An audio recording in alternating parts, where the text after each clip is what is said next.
Alright, the next section will explore combat. So, for the sake of jumping into the poker deck, we're going to say that it's still red's turn, and the red queen can move and the red king can move. So, the red queen is going to slide over here and decide that she does not like the placement of the C component. So instead of fighting the black queen, which is possible, she's going to challenge the grid to replace only the C component. Alright. Red has 4 components, and we're going to launch into the combat deck. Alright. The combat deck uses a variant of poker called Texas Hold'em, where each character, in this case the red faction and the grid, both get 2 hole cards, and these are their hands, and there will be a 5-card sequence that they attempt to create the best hand. However, because there are random events hidden in the combat deck, we must check to see if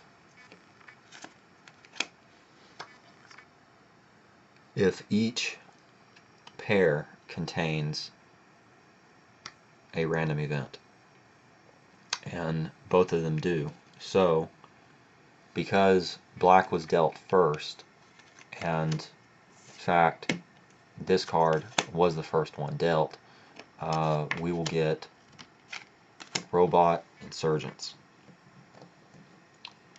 So play of these cards is suspended, and what we'll do is this card gets taken out, so when we resume combat, black will need another card, and this will go back into the deck. Alright, so this is black's hand, and we're going to put it over here out of view, and this is red's hand, we're going to put it there. Alright, so Robot Resurgence is an army card, and all army cards have random placement. Okay, 2-6. That is right here. Alright, now Robot Resurgence, if it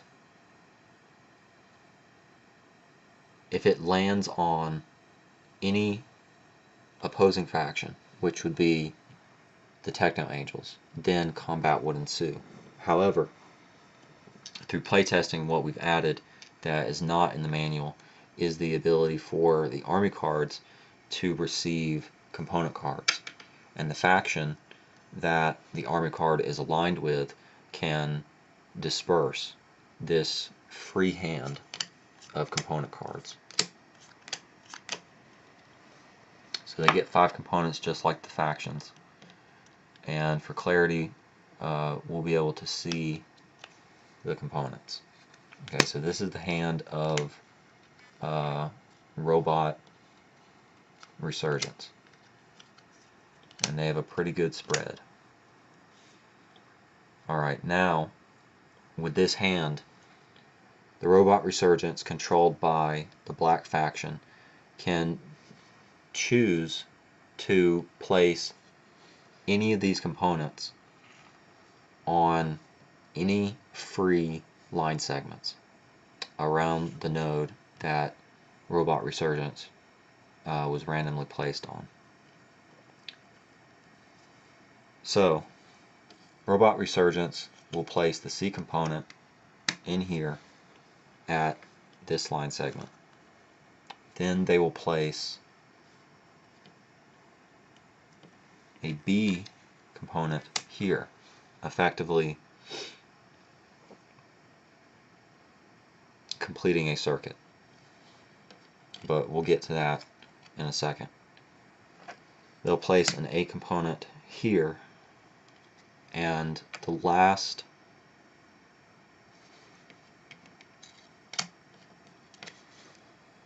component, no, the last line segment left open, they're going to leave open.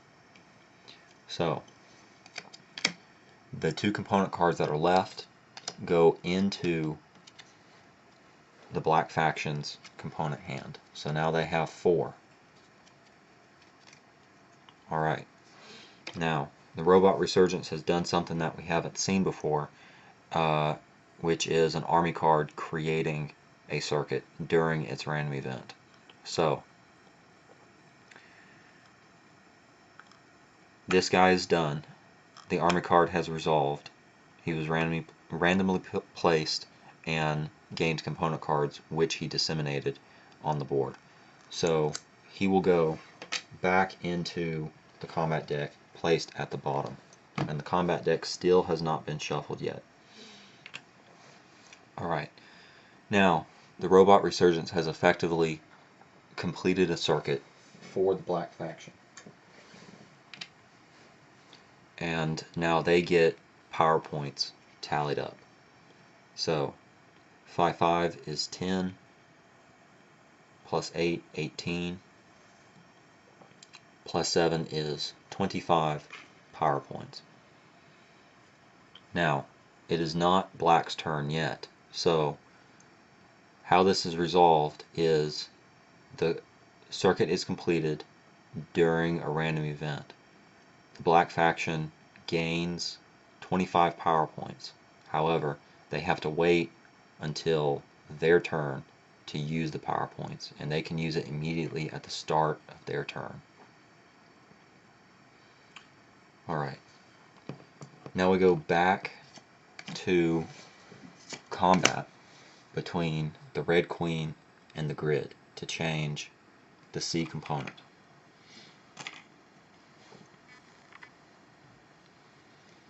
Alright.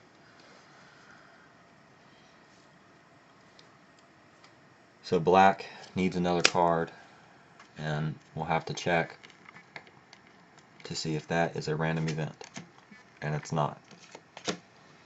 And red gets a card, and red faction has to check to see if it's a random event. Okay, so now that both pairs of whole cards are complete and do not contain any random events, the 5-card sequence will begin. However, we're going to demo the use of components to modify a poker card.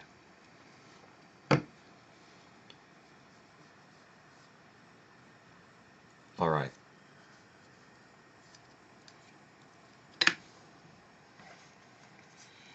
Now, when fighting the grid, and this is subject to change, this is a loose rule to fit the scenario that we're in. But what that rule is that when challenging the grid to exchange a component, the grid does not have a component hand. So only the red faction has a component hand to make modifications. This is red's hand of components, and how they will be used to change this card, as an example, is that all negative components can be wagered to lower either the rank, which is the number, or the suit of the card. And right now this card is a 4 of clubs. And on the other hand, positive components, either A or B, can be used to raise the rank or suit of a card. Now, through playtesting, the components have been truncated in their parameters so that instead of there being one negative component to change suit and the other to change rank, you only need to wager one negative component, and the player is allowed to choose to change either the rank or suit. Now, the way to do that is to use the colored tokens. So, assuming that this is a card in play, the red faction has a full range of modifications that they can make. However, they need to choose one component to turn this card into a new card. So they will choose to wager an A component, which is placed in the wager tile, and for that they gain a red token to modify either the rank or the suit of this 4 of clubs. Now, for simplicity, we're going to change the rank of the card from a 4 of clubs now to a 5 of clubs, and placing the red token on either of the numbers designates this. To change suit, you need to place a token on one of the pips that are available for this card. Alright, so we've used an A component to choose to change the rank of the 4 of clubs. So now it is a 5 of clubs. Another piece of material that is not in the manual yet is designating a hierarchy of suits. Now, in our playtesting, we've decided to follow a standard convention of suit hierarchy, which starts clubs. Clubs are the lowest suit. Then we have diamonds. Next is hearts. And at the very top of the hierarchy are spades. Now, this ladder, this hierarchy, can roll back on itself, so that if you have a club, and we'll go ahead and reset the modification to properly show this. If you have a club, which is what this card is, a 4 of clubs, you can choose to raise or lower its suit. So if we used the A component to wager, and we change its suit, this would now be a 4 of diamonds, moving up the hierarchy. However, what players can also do is to use a negative component to lower a club, which is of the lowest hierarchy, and by lowering it, it will roll back up to the top and become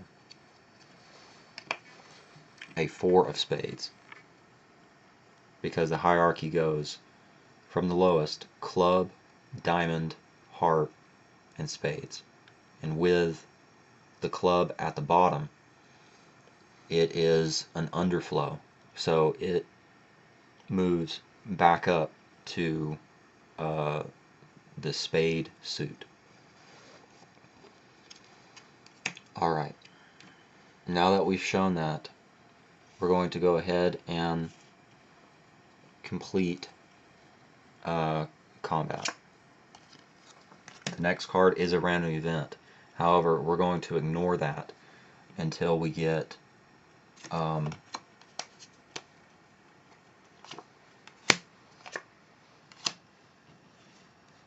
our flop sequence. The first 3 cards in Texas Hold'em is known as the flop.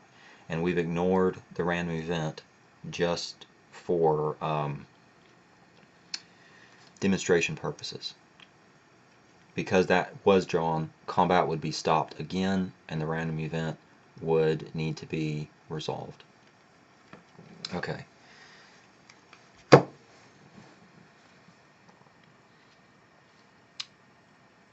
With the first sequence of cards drawn,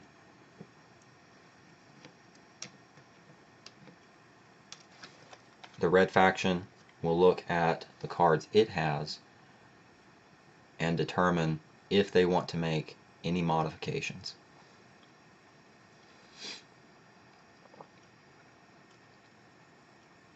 Now, to keep in mind, they are still playing against the grid, which has its hand. However, the grid cannot make component modifications.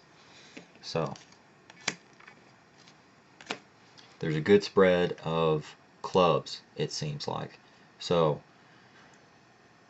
the red faction is going to do something clever and wager an A component into the wager tile and use its positive polarity to raise the suit of the 3 of spades. And by doing that, it creates an overflow so that that hierarchy with the spades increases and ends up flowing back to a club. So by using component modification, we now have 3 cards of the club suit, which is a good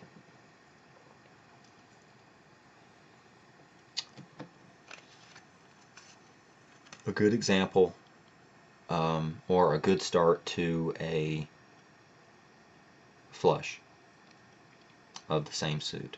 Now, you'll note that red faction has a 3 of clubs in their hand, and using component modifications, the 3 of spades has been turned into a 3 of clubs. So there are redundant cards that can exist through component modification, but that's fine. And as such, the highest poker hand that can be achieved is actually a 5 of a kind. Alright, that was the first round.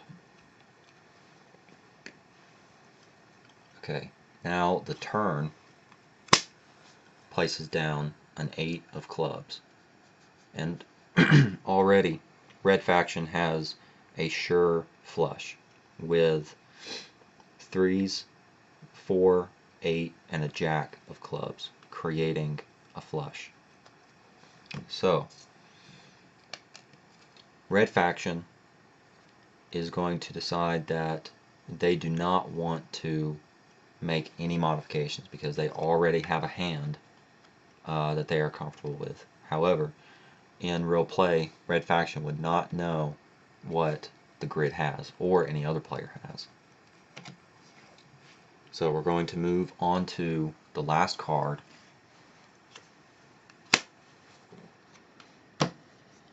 which is the 9 of hearts. And the 5th card in the community sequence is known as the river. Okay, now red faction deliberates and decides if they have anything they can make.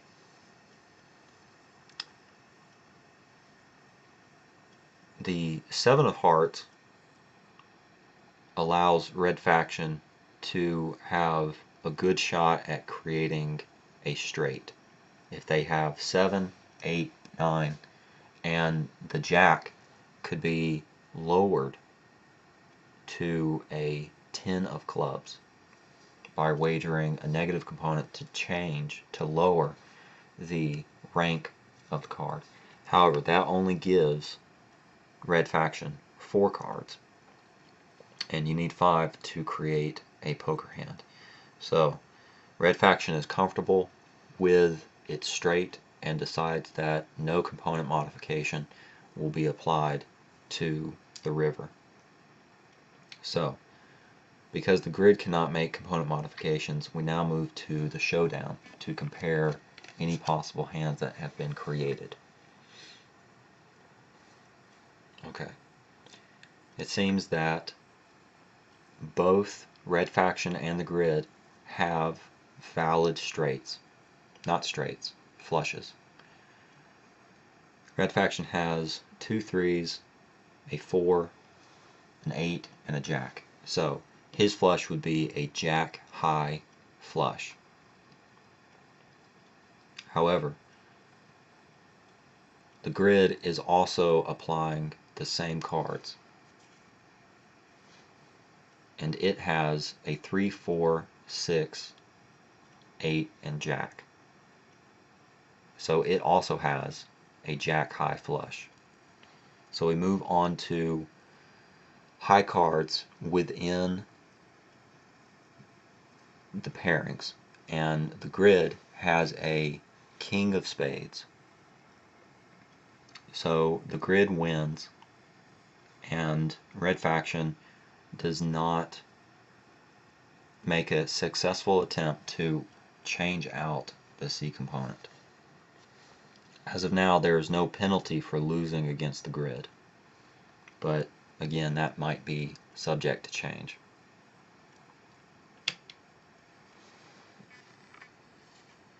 As a test rule, we can say that any components wagered are lost and go back into the component deck.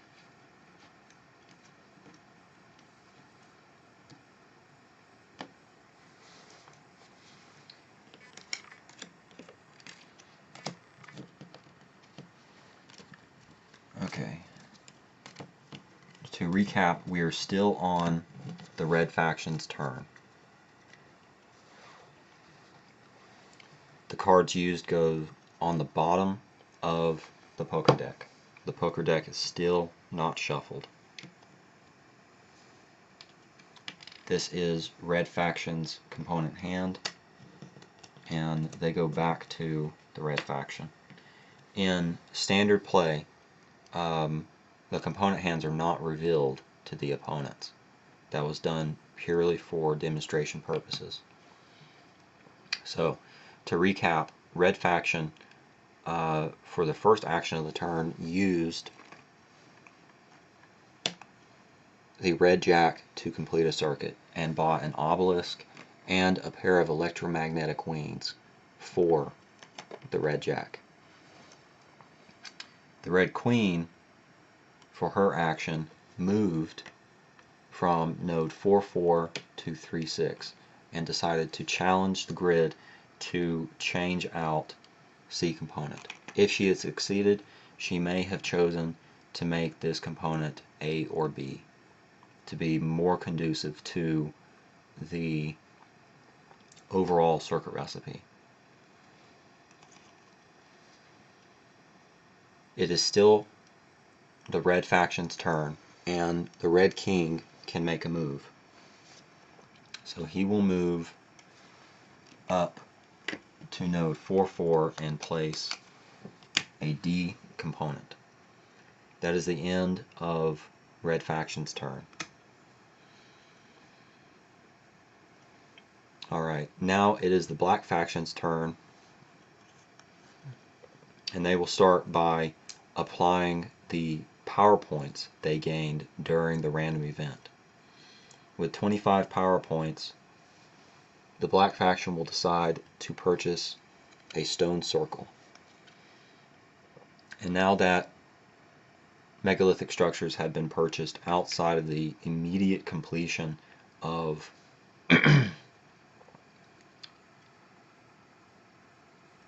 the circuit in which they gained their power points, as a test rule, we will allow the stone circle to be placed on any node that black faction cards reside.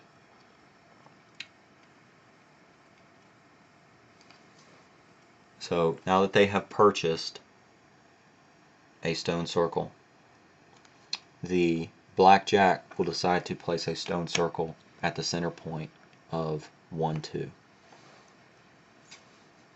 And that's where we will conclude combat and all of its consequential outcomes.